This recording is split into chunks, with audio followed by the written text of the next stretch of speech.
Dia santo. Santo dia. Então, que bom, mais um Consagra-te TV. Estamos dando sequência ao que vimos falando na semana passada. Nós hoje continuamos com aquele convidado especial que muito agradou vocês. Paulo Leitão, ex-pastor protestante, amigo, escravo de amor da Santíssima Virgem Maria, consagrado a Nossa Senhora, consagrado à Igreja, que vem para o programa de hoje falar conosco sobre a intercessão dos santos. Então vocês que estão nos assistindo, chama todo mundo, o programa vai ser muito bom. Você vai entender como é a intercessão dos santos, como isso se processa desse contexto de Igreja Católica. Vamos falar hoje sobre intercessão dos santos, que a intercessão dos santos também está contextualizada como fruto da comunhão dos santos. Imagine, nós temos uma única igreja, Santa Católica Apostólica Romana. Imagine que essa igreja é uma grande assembleia. Nós temos a igreja militante, aqueles que estão militando, trabalhando, lutando. Nós temos a igreja padecente, aquela igreja que purga, que está no purgatório reparando alguma falta, mas tem a certeza do encontro com Deus. E temos a igreja triunfante. A igreja triunfante é aqueles que triunfaram, veneráveis, bem-aventurados, mártires, santos, a Santíssima Virgem Maria, que triunfa no céu, como rainha do céu e da terra, de todos os anjos e santos. Essa é a nossa igreja, militante, padecente e triunfante. Então, Mara, a bem-aventurada Santíssima Virgem Maria é invocada na igreja com o título de advogada, de auxiliadora, de protetora, de medianeira e tudo isso e muito mais. Não podemos dizer então que isso é uma idolatria? Veja só, meus amores, vamos compreender. Jesus Cristo é filho da Santíssima Virgem e Nosso Senhor era contra a idolatria, ele era contra os ídolos. Será que sua mãe, que sempre fez a vontade de Deus, estaria em desacordo ao pensamento de Jesus? Lógico que não. Mas cabe a você buscar, então, o que é idolatria? Não é? Muitas pessoas têm a idolatria a coisas ou a pessoas, substituindo aquele amor que deveria ser Deus de uma forma exagerada. Então, a Virgem Maria, nós não encontramos nela nada que venha despertar nas outras pessoas a idolatria. Por quê?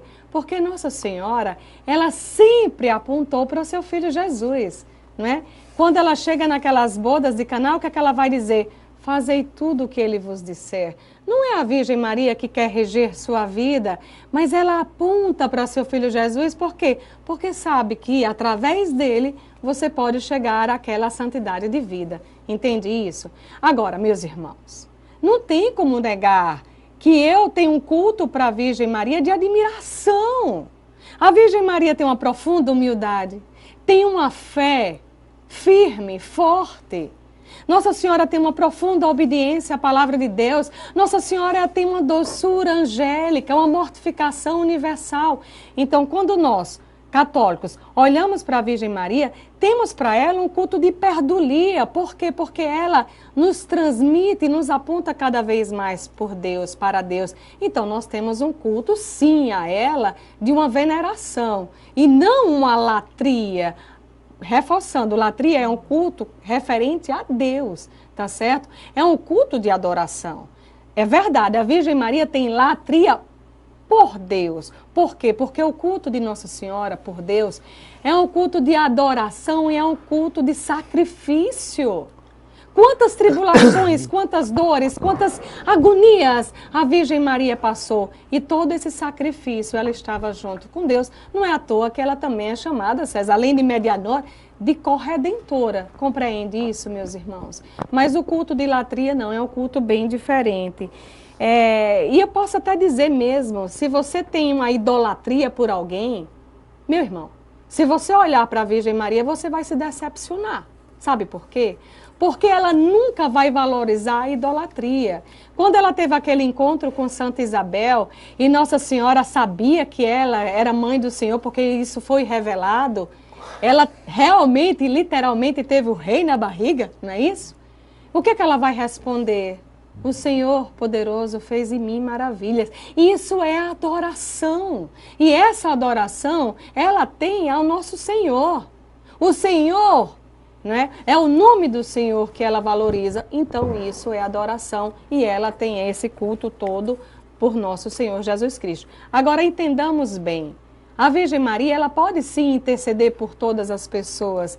Se você reza, César, reza por suas filhas, será que a Virgem Maria não pode rezar por nós que estamos cá neste mundo? Com certeza, meu amor. Deixa eu dizer, quando nós escrevemos nosso primeiro livro, Totus Tus, lá eu escrevi assim: Senhor, dai-me perseverança, dai-me graça, dai-me otimismo, que eu consiga fugir das tentações, que eu tenha força para superá-las. Meus irmãos, será que a Virgem Maria não podia pegar essa minha cartinha e entregar ao seu filho Jesus e interceder por mim? Lógico que pode, porque a Virgem Maria, ela é a mãe da igreja, tá certo? Então, se nós batizados podemos interceder uns pelos outros, e a gente vê isso normalmente, pai que intercede por filho, filho que intercede por pai, professor, então a Virgem Maria também pode fazer esse culto, e ela vai ser mediadora sim. Lógico, meus amores, nosso Senhor, tá em Timóteos, isso é certo, é o único mediador até o Pai, corretíssimo. Mas nós não podemos esquecer que foi esse próprio Cristo que quis se encarnar. E se ele se encarnou, ele quis ser e fazer parte de estar conosco aqui. Não esqueça, Jesus é a cabeça, mas nós somos membros da igreja. Então, enquanto membros da igreja, nós podemos pedir uns pelos outros. Até os mortos, os santos podem interceder por nós, quanto mais a Virgem Maria. Aí sim que pode fazer isso. Então, olha, o programa está pegando fogo, está começando agora a aquecer. Vocês imaginem que desde os tempos mais antigos já existia a intercessão daqueles que morreram na amizade com o Senhor. Ora, desde o tempo de Abraão, desde o tempo de Moisés, eles continuam orando, rezando, intercedendo pela salvação de todos nós. Você tem dúvida se isso ocorre? Se você tem dúvida, assista esse programa. Vá buscar o Catecismo da Igreja Católica, parágrafo 2635 em diante. Interceder é pedir em favor do outro. Pedir em favor do outro está em consonância com a misericórdia de Deus. Na igreja, essa intercessão que nós fazemos, nós participamos da intercessão do próprio Cristo. Nós participamos da intercessão do próprio Cristo. Isso é a explosão do que nós professamos no nosso credo, que é creio na comunhão dos santos. Então, se você crê, meu irmão, na comunhão dos santos, você vai gostar muito de ouvir o que tem para você agora. Então, padre, pastor, ex-pastor. Por que te chamo de pastor? Afinal de contas, você não usa terno? Afinal de contas, você não anda fazendo algumas coisas erradas. Então, Paulo, quais os ataques usados contra a intercessão dos santos? Uma das grandes malícias, né, para dizer que não existe a intercessão dos santos, é citar Timóteo 2,5, né, onde diz que Jesus é o único mediador entre Deus e os homens. Mas aí se refere a mediar a salvação. A tática é usar um versículo sem ler o próximo. Eles usam um versículo sem ler o próximo. No próximo diz, né, Jesus é o único mediador entre Deus e os homens. Jesus Cristo, homem, é o único mediador entre Deus e os homens, que se deu em resgate por todos. Está se referindo a mediar a salvação. Não tem nada a ver com mediar a oração. Interceder em oração, existem milhares de intercessores, tanto no céu como na terra. Lá em Jó 33, 23 diz, né? Se perto dele encontrar um anjo, um intercessor entre 1000. Né?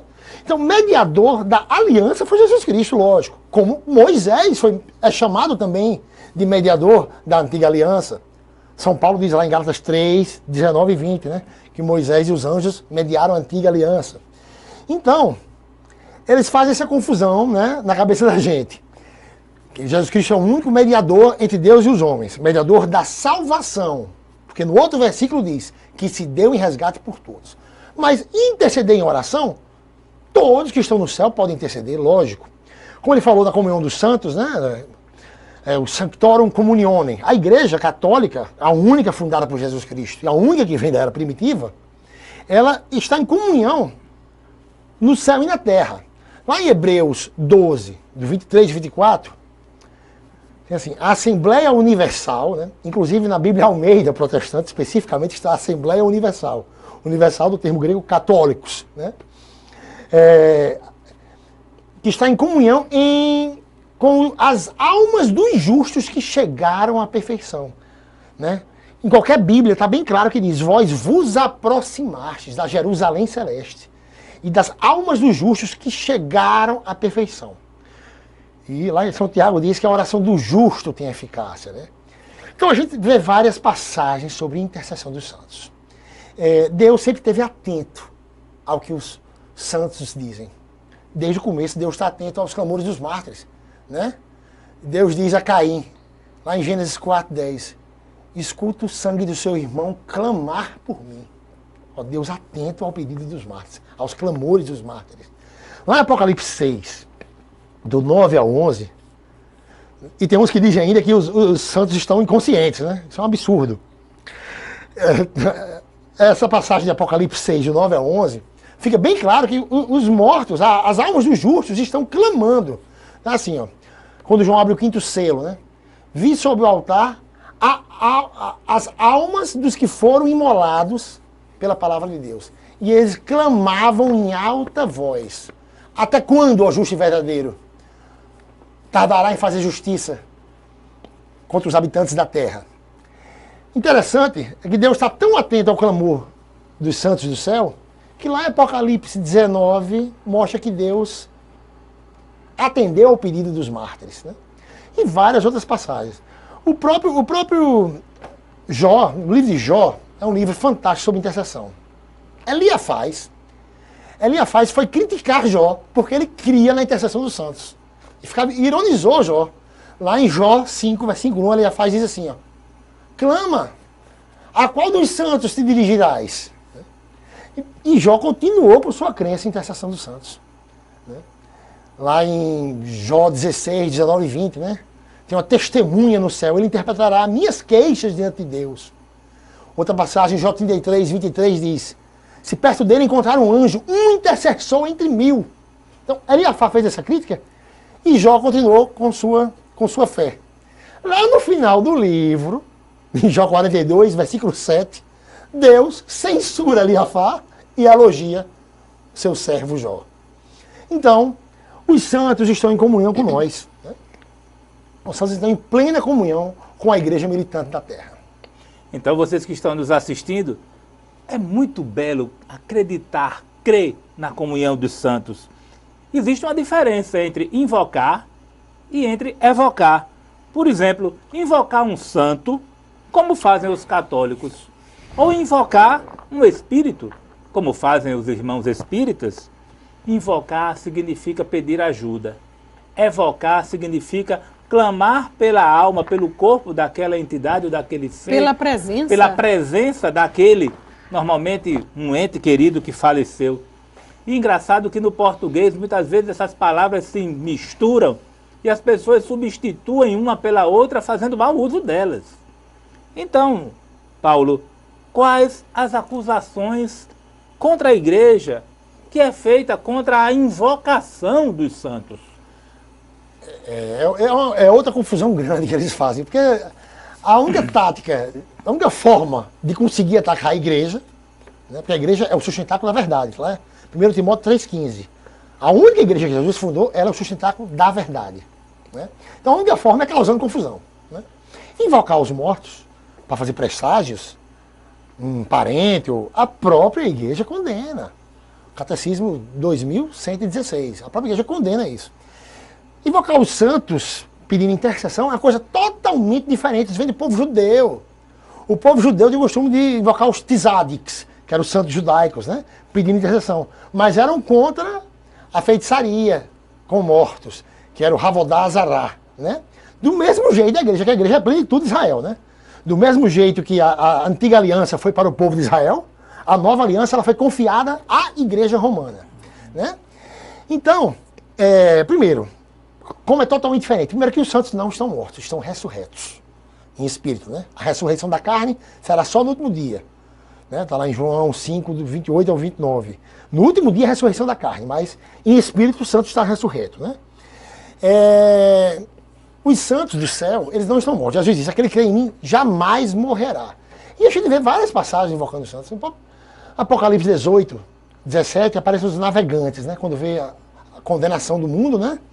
Os navegantes que aparecem em Apocalipse 18, 17, Lá no versículo 20, Apocalipse 18, 20, eles invocam os santos do céu especificamente. Diz: alegrai-vos, ó céu, e vós, santos apóstolos e profetas, pois Deus julgou a vossa causa. Eles invocam especificamente os santos do céu. Né? Alegrai-vos, ó céu, e vós, santos apóstolos e profetas, pois Deus julgou a sua causa contra ela. No Apocalipse 12, 12, se invoca todos os habitantes do céu. Alegrai-vos ao céu e todos que nele habitais. Por quê? Porque estão em comunhão. Efésios 4, 4 diz que a igreja é um só corpo. A igreja sendo um só corpo, só tem um cabeça, Jesus Cristo. Não pode ter vários corpos. Né? A igreja católica é um só corpo. Sendo um só corpo, é um só espírito. Então está em comunhão o povo militante da terra com os santos do céu. Do mesmo jeito que eu posso rezar por César, César pode rezar por mim. O santo que já está lá, remido do lado de Cristo, pode rezar. Pode interceder por você.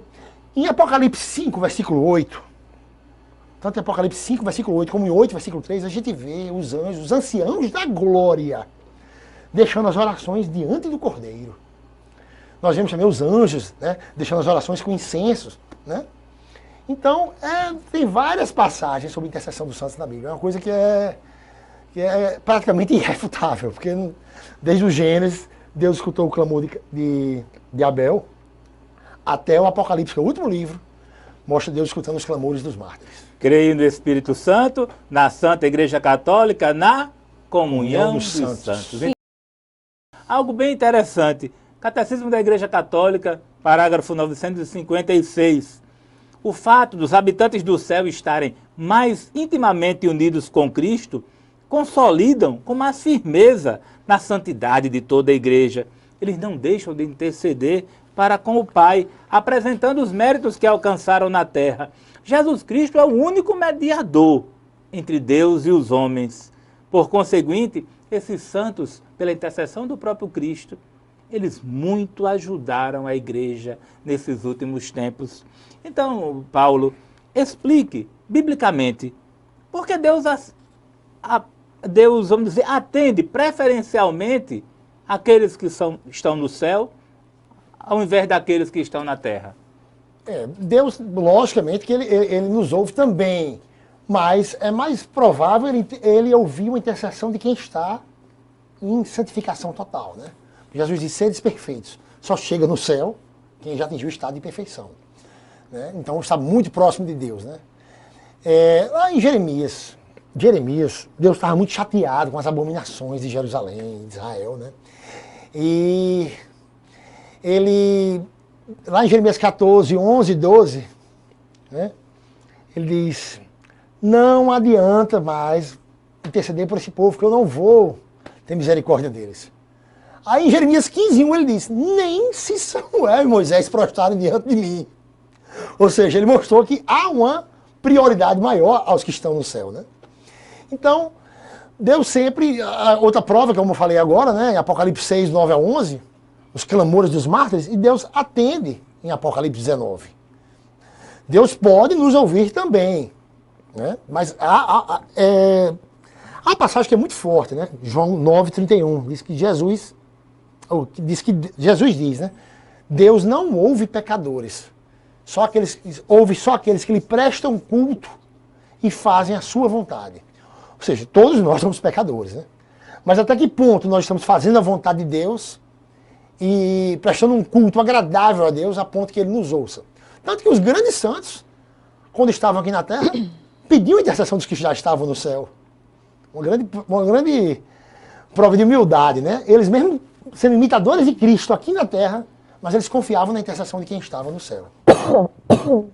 Então vocês que estão nos assistindo, a intercessão dos santos, a intercessão daqueles que estão mais próximos de Deus, tem uma eficácia maior do que daqueles que estão aqui na terra. Não quer dizer que nós não possamos clamar, mas pela comunhão dos santos, clamando junto com eles, que são justos e não são pecadores, nossas orações serão melhor ouvidas. Um outro ponto importante é que essa comunhão entre céu e terra nos aproxima de Cristo. A ascese que estes homens tiveram, a ascese que esses santos tiveram, fazem com que a igreja os acolha como modelo. Os acolham como modelos de pessoa a serem seguidos. Então o santo não é só o poder de intercessão, mas também o poder de exemplaridade, que foi a vida de cada um daqueles que viveram nessa terra seguindo a Jesus Cristo. E eu fico pensando, né, César, como é interessante, tem aquela passagem bíblica, o que é que vai nos separar do amor de Deus? A tribulação, não é? A morte jamais separaria. Ele mesmo morto continua batizado, ele mesmo morto continua na unidade. A morte nunca separaria um fiel a Deus. O clamor de um fiel a Deus, a morte jamais separaria. Então, Paulo, a Igreja Católica, ela canoniza muitas pessoas. Muitos não são canonizados, mas muitos são canonizados e reconhecidos como modelo. Então, só a Igreja Católica que tem autoridade para canonizar os santos? Claro. Você falou agora há pouco os santos como exemplo a ser imitado, né?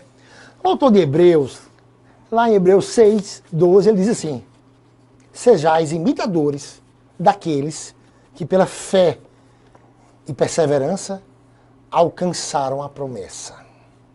Olha que coisa interessante. O autor de Hebreus, ao escrever aquela epístola, ele nos manda imitar aqueles que alcançaram a promessa. Mas como é que a gente vai saber quem foi que alcançou a promessa? Se ele não diz nomes ali. E aquilo já faz 2000 anos. Quase 2000 anos que foi escrito a Epístola aos Hebreus. Ele manda a gente imitar aqueles que alcançaram as promessas. Como é que a gente vai saber quem alcançou as promessas? Através da igreja, a própria Bíblia diz. Toda a sabedoria de Deus, lá em Efésios 3, do 10 ao 15, você dá uma olhada. Toda sabedoria, toda multiforme sabedoria de Deus será revelada através da igreja. Então a igreja tem poder de canonizar e de excomungar também. Quem deu esse poder foi Cristo, que deu as chaves do céu na mão de Pedro. Jesus canonizou o ladrão da cruz. Então Pedro, recebendo as chaves do céu, como diz em Mateus 16, 19, tem poder de ligar e desligar. Um poder referente ao papado, que é o líder máximo da igreja aqui na terra. Né? E você vê que Pedro excomungou o Mago Simão. O Mago Simão havia crido e sido batizado, lá em Atos 8, 44. E Pedro disse: você não tem mais parte nesse ministério, acabou, está excomungado. Do mesmo jeito a canonização. O autor de Hebreus manda a gente imitar aqueles que herdaram as promessas. Não diz não, a gente vai adivinhar? Não. É através da igreja que sabemos. O próprio Cristo, né? Lá, quando a mulher que o banha de perfume, ele diz lá em Mateus 26, 13, né? Aonde esse evangelho for pregado, isso vai ser lembrado para seu louvor. Né? A honraria aos santos, né? Desde da era primitiva, a gente vê como é clara a honraria. Então, adorarás o Senhor teu Deus e só a Ele prestarás culto. Está lá em Mateus 4,10. Então, adorarás o Senhor teu Deus e só a Ele prestar culto. Então, Paulo, quais os argumentos a mais ainda que provam que a gente pode invocar os santos? O culto de latreia, só a Deus, né? Culto de latreia, né? Mas a veneração, ela pode ser uma honraria também. A palavra venerar, ela é muito ampla. Honrar significa venerar. Jesus disse honrar pai e mãe. Lá no Salmo 14, segundo a Bíblia Ave Maria, que o Velho Testamento é de acordo com a Septuaginta, né? Outras Bíblias são hebraicas, tá? O Salmo 15, né? No Salmo 14, do versículo 1 ao 4, ele mostra o modelo de quem habitará no tabernáculo celeste. Diz, quem será capaz de habitar no tabernáculo, né? Então ele mostra algumas das características daqueles que vão para a glória. Salmo 14, lembra disso, pessoal? E diz assim, são aqueles que honram aqueles que me servem. Então a gente tem que honrar os santos, porque eles são imitadores de Cristo. Blasfemar contra o santo, contra um testemunho de um santo, isso é um pecado contra o Espírito Santo. É um pecado imperdoável. Uma das grandes táticas, né? Uma das grandes táticas eles atacar dos perseguidores da igreja é atacar os santos. Inclusive é uma atitude diabólica, né? Chamar Maria de entidade, dizer que Nossa Senhora é uma entidade. Isso é uma coisa diabólica. Lá em Apocalipse 3,6 diz que a besta, Apocalipse 13,6 diz que a besta, ela difamará os que habitam no céu. Como é que a besta vai difamar os que habitam no céu? Através dos seres aqui da terra, dos perseguidores da igreja. Né? Segundo Pedro, capítulo 2, todo o capítulo 2 de 2 Pedro mostra as características dos falsos mestres. Uma delas é rejeitar a autoridade eclesiástica da terra. E a outra característica dos falsos mestres é difamar os seres que habitam no céu. Então pronto, então vamos ter que terminar o programa.